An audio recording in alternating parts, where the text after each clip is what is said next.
بسم الله الرحمن الرحيم. السلام عليكم ورحمة الله وبركاته. معاكم هبة. ازيكم حبايبي اصحابي اخواتي، عاملين ايه؟ النهاردة جايه لكم، طبعا اكيد عرفتوا انا بعمل ايه. هنعمل النهاردة الحواوشي المصري بطريقتي الخاصة المميزة وبخلطتي الرهيبة المشطشطة اللي هتعجبكم موت، وياريت تجربوها وتقولوا لي رأيكم. وقبل ما نبدأ الفيديو، عايزاكم تعملوا لي لايك وتشتركوا في قناتي وتنزلوا تعملوا لايك على طول وتتفرجوا على الحواوشي الجميل المصري ده وتاكلوا منه لما تشبعوا. يلا نبدأ الفيديو.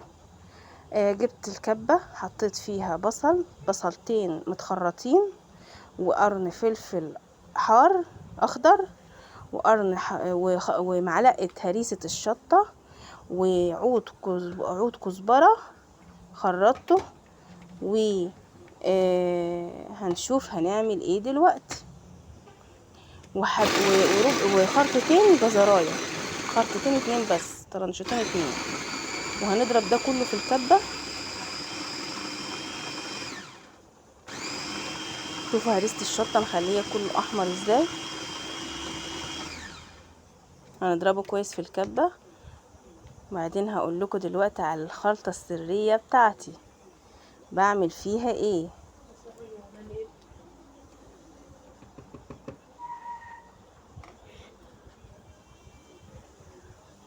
هقول لكم اصبروا هنعمل ايه.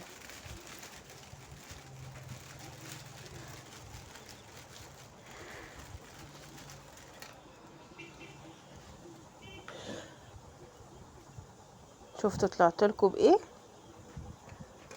ده هنحطه نفرمه مع البصل والخلطه اللي احنا عملناها. وانا حاطه صحيح هنا معلقه توم، انا نسيت اوريكم الحاجات دي كلها، كنت حطاها بس المقطع ده اتقطع مني. حطيت 3 صوابع بقسماط الشعير، كسرتهم علشان ينضربوا في الكبه وحطيتهم في الكبه، وهنضربهم على البصل وعلى الثوم وعلى الشريحتين الجزرة وعلى معلقة هريسة الشطة وعلى قرن الشطة الحار، قرن شطة اخضر قصدي يعني. تمام. حطينا دلوقتي كيلو اللحمة عليه، وحطينا توابلنا اللي هي ال7 بهارات: فلفل اسود، كمون،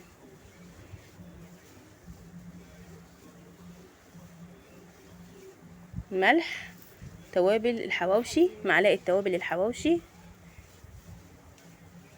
ومعلقة مرقة دجاج اللحمة. وده كله هنعجنه مع بعضه كويس. نتنينا ندعك فيها في اللحمة لغاية ما تعمل خيوط بيضة كده زي الكفتة كده. بتحب العجين ايه؟ كويس، كله في بعضه كويس، ونكورها كور كده.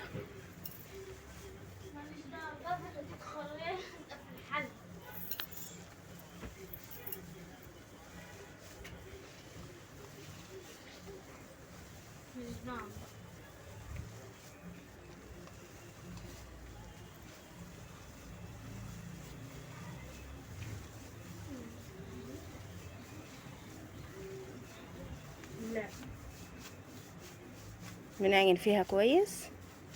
صلوا معايا على سيدنا محمد عليه افضل الصلاة والسلام. اللهم صل وسلم على سيدنا محمد.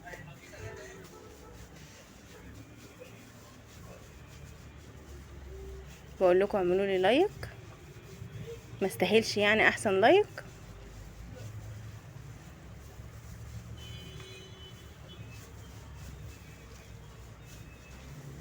وفعلوا الجرس، هتنزلوا تشتركوا على القناة، تعملوا على كلمة اشتراك تتكوا عليها وتلاقوا كي يظهر لكم جرس، هتتكوا على الكل عشان يظهر لكم كل حاجة جديدة بعملها، كل الافكار اللي انا بعملها تظهر لكم على طول.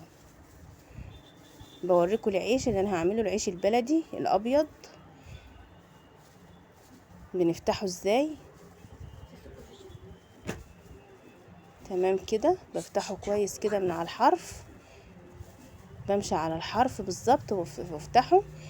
العيش ده بيبقى جميل جدا لما بنحط فيه كور اللحمه بتاعتنا ديت بتاعه الحواوشي، علشان هو بيبقى فيه فراغات من جوه كده.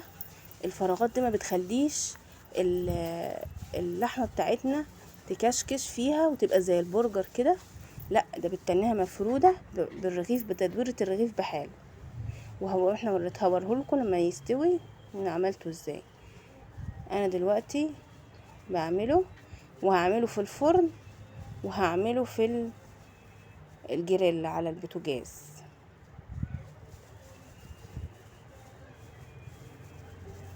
الكرة بتاعتي بتاع 150 جرام كده.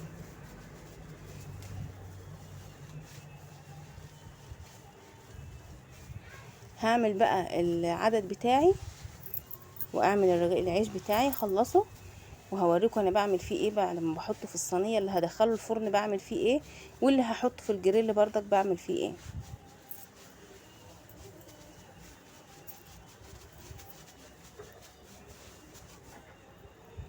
تمام كده. صلوا وسلم على سيدنا محمد. بسم الله. بديله مسحه ديا. الطبق ده فيه معلقه زبده على معلقتين زيت، حطيتهم في الميكرويف ساحوا، بس اللقطه دي ما جاتش. بديهم مسحه كده بالفرشه من ورا، يعني بقلب الرغيف على اليمتين، بديله على اليمتين مسحه كده بالزبده او الزيت على حسب المتوفر عندك او على حسب حبك للحاجه. والعين التانية قدامكم هين عليها بطاطس بقليها عشان نبقى مسيطرين كده وبنعمل بسرعه.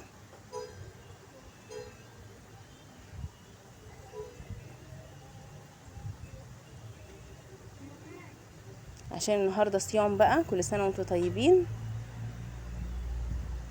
والمغرب قرب يأذن، وانا بعمل ده كله قبل المغرب مفيش بنص ساعه، فلازم نكون مسيطرين كده ونكون شاطرين ونعمل بسرعه عشان ننجز ونبقى نشيطين.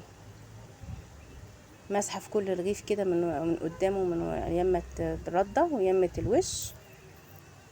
وبرضك اللي في الجريل نفس النظام، هعمل عليه مسحه نفس النظام، واولع عليه العين واخليها هاديه، مش عاليه قوي ولا واطيه جدا، اخليها وسط كده، يعني هاديه بس ايه عاليه سنه عن الهدوء، مش شمعه يعني، لا اعلى من الشمعة بدرجتين كده.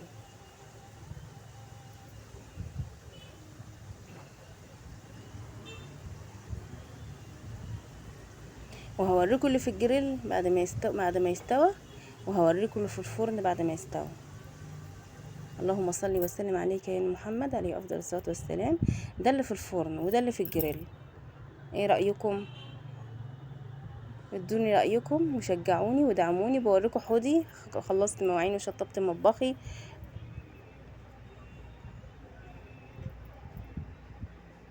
ويلا دعموني وشجعوني، وسلام.